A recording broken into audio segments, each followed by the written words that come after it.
companheiras e companheiros, 18ª semana do nosso projeto Reflexões Políticas Semanais. E se na semana passada nós tivemos a pauta do debate contaminada pela pressão internacional e nacional na questão do meio ambiente, essa semana nós tivemos uma semana aí marcada pela pressão em cima da área da saúde, principalmente pela possibilidade aí de estar em curso a configuração do crime de genocídio.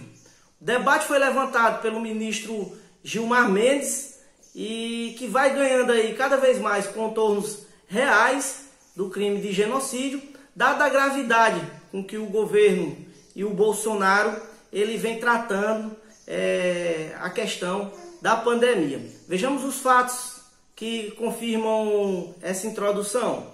Na segunda-feira, nós tivemos aí a informação de que o ministro da Saúde estava entregando os kits de teste da Covid-19 de forma incompleta. E o pior, além de estar entregando esses kits de forma incompleta, ainda tem também o problema de não ter atingido nem 20% da cota desses kits. Mais um ato concreto aí que vai demonstrando o descaso com relação à pandemia que tem o governo Bolsonaro. Por outro lado, nós tivemos o site antagonista fazendo aí uma matéria apontando que o Bolsonaro vem manobrando para fazer com que o PSL se torne mais um partido de dentro do Centrão. Com isso, ele amplia mais ainda a sua base no Congresso para evitar aí eventual impeachment, mas também de quebra ele consegue fazer com que o PSL de São Paulo fique isolado, visto que o PSL de São Paulo hoje é um dos seus principais focos de inimigo ali naquele colégio eleitoral.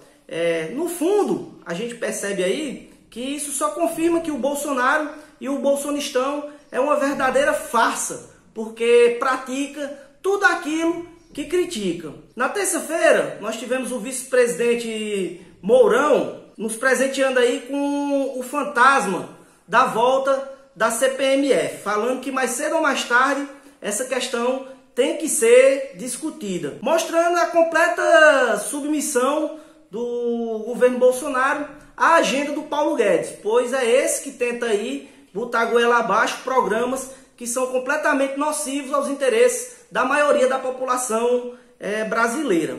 Porém, a notícia mais relevante do dia aconteceu no jornal É o País, apontando aí um completo desastre na área da saúde, que há mais de 2 meses que está sem um ministro da área, um ministro técnico. Nós temos ali ocupando um interino que é general, que é especialista em logística, não entende nada de saúde, mas que a sua gestão vem demonstrando uma completa descoordenação. Mais uma vez a gente vê elementos aí que configuram atos que expõem a população brasileira ao perigo de contágio. E de forma lamentável a gente vê que o governo vai se aproximando sim da configuração do crime de genocídio. Na quarta-feira, como se não bastasse, o jornal Valor Econômico divulgou uma matéria afirmando que o mundo perdeu a paciência com o Brasil. Não era para menos, principalmente no que diz respeito à questão da Amazônia. Por uma questão bastante simples, o Brasil não apresenta, até esse exato momento, um programa palpável de proteção do meio ambiente. A verdade, ele apresenta o contrário, uma completa atuação no descontrole das políticas ambientais.